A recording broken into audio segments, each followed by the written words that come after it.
I'm delighted to be here and give my thanks to Freddie and colleagues at Sara for inviting me to speak at this year's conference. I'm Sara Whybrew, and as you've heard, I'm one of the directors at Creative and Cultural Skills, which is the UK's sector skills body for the creative industries, concentrating on the visual arts, performing arts, music, design, cultural heritage, literature and craft.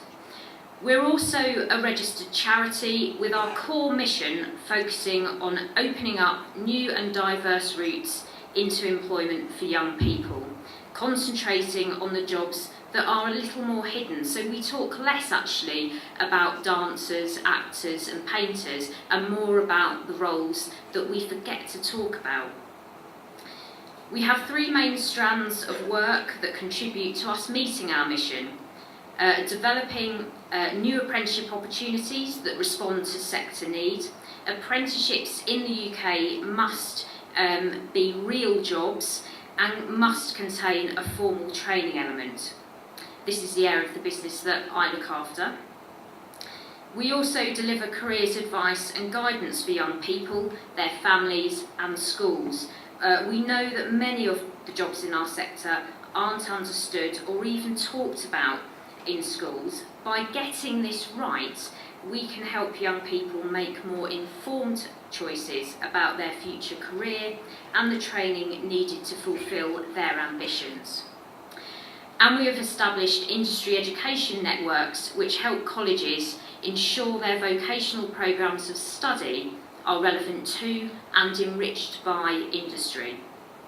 We do all of this because we believe true economic growth in our sector can only really happen with access to the right talent and skills, regardless of an individual's background or previous educational achievement.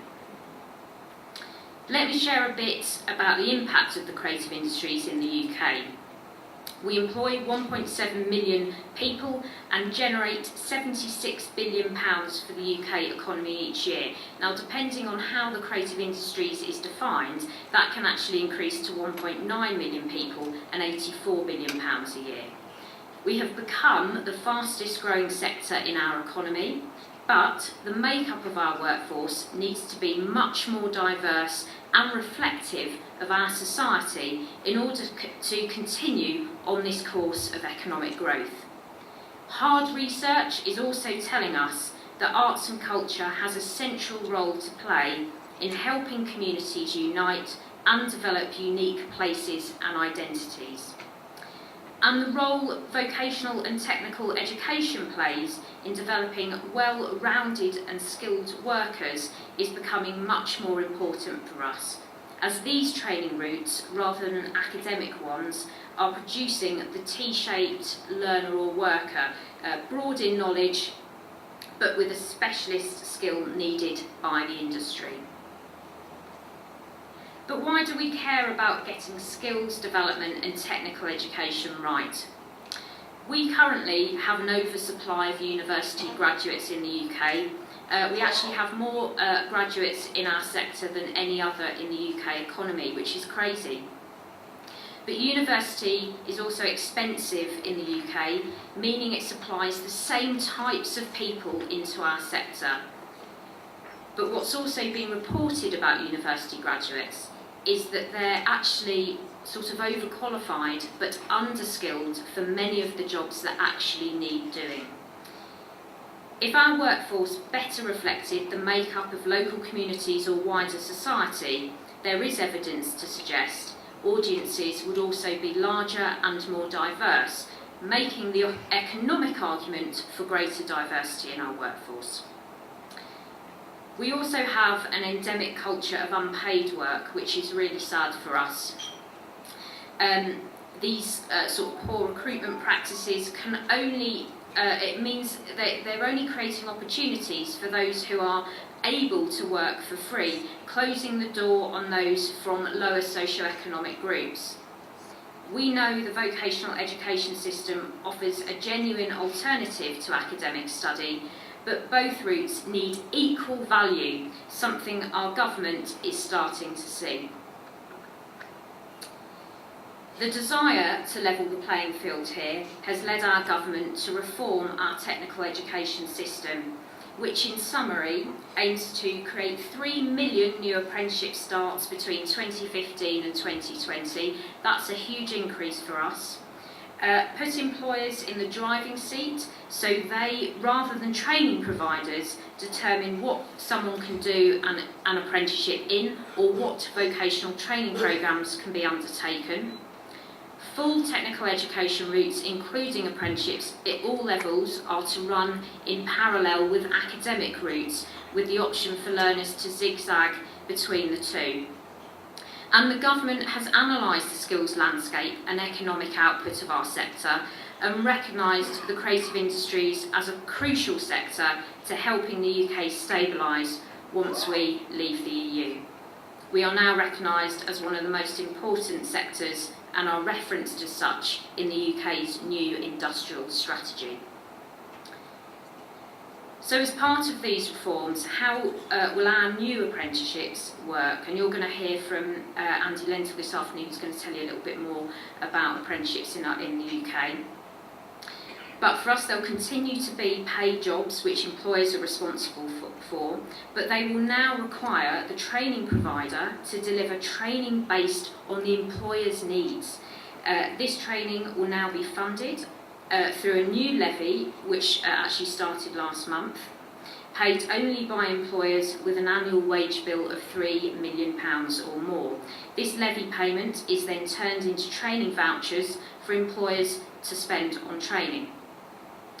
Training providers will need to demonstrate current occupational knowledge and competency, a greater emphasis here than before, and apprenticeships will happen as a result of a three-way partnership between an employer, a training provider and an independent assessment organisation designed to improve quality.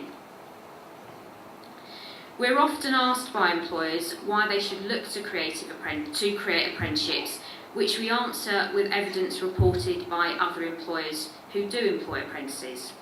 Increased productivity. We know apprenticeships increase turnover and productivity actually on average by £214 a week. There's hard evidence that shows that. We know it improves staff morale, so bringing young talent into an organisation seems to have an impact on existing staff upping their game.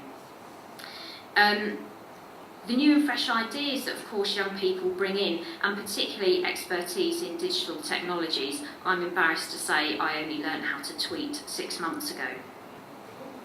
We also know that apprenticeships are more likely to lead to permanent employment and no debt for candidates, which isn't the case in our country for university graduates. But Creative and Cultural Skills knows that getting training providers to think differently and become more employer responsive is going to be a bit of a challenge. What we've learnt about previous apprenticeship training provision is that the quality of delivery has been inconsistent across the UK. Tutors haven't always had relevant or up-to-date knowledge and expertise of key occupational areas, and providers haven't always understood that the creative industries is not Monday to Friday, 9 to 5, and that working hours can sometimes be unsocial, impacting on when formal studies can be undertaken. Our sector doesn't speak the education language, and nor do employers care for it. And training providers have been too rigid in the past about where their learners travel from, when they must start an apprenticeship at points in the teaching year, and the need for a minimum number of learners before they'll even consider delivering a programme, which we all think prevents our sector from engaging in apprenticeships and vocational training. Our sector tends to be fairly fragmented geographically and of course doesn't work to the teaching year. So Creative and Cultural Skills decided to do something about this and became a training provider for apprenticeships to pilot whether flexible delivery was possible, moving it out of the classroom, a classroom-based setting. We established a blended learning model which consisted of teaching through virtual learning environments, workplace tutoring and attendance at industry masterclasses, so sessions that were already being run for the industry, so that we didn't reinvent the wheel. I only hired tutors with occupational expertise, including my English and maths tutors. They even had extensive experience of working in the sector. And I concentrated our delivery on technical theatre, live events and promotion, community arts, practice and venue operations. Our model meant an apprentice could start on any day of the year. Apprentices weren't required to leave their workplaces to undertake their studies, meaning training was also contextualised to the apprentice's role and workplace.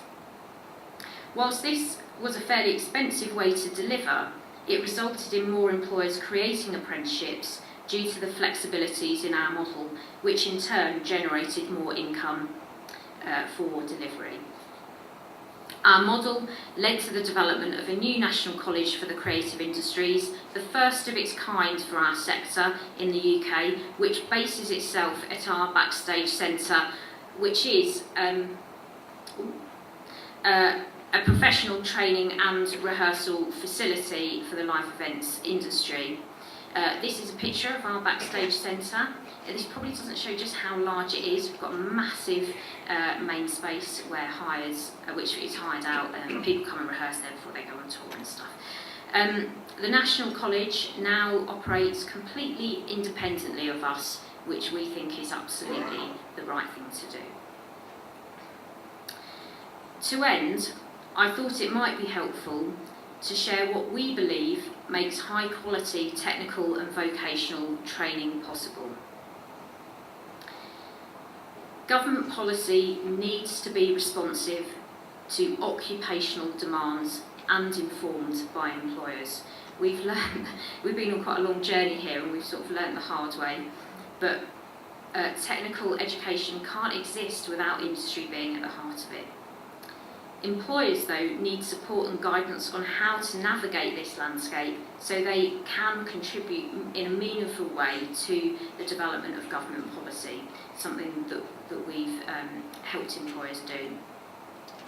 There must also be high quality careers advice and guidance in schools that learners receive at a younger age. We want school children at a much younger age to learn about the very wide range of roles in our sector. We have over 700 job profiles in our bit of the creative industries, and I can tell you now that the majority of school leavers know only about a fraction of those jobs, which is really sad.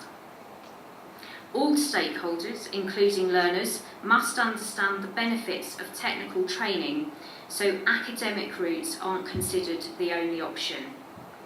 And technical training providers must teach skills and share knowledge that feed people into real occupations. This makes the learning journey in our eyes much more meaningful and progressive. Thank you for listening.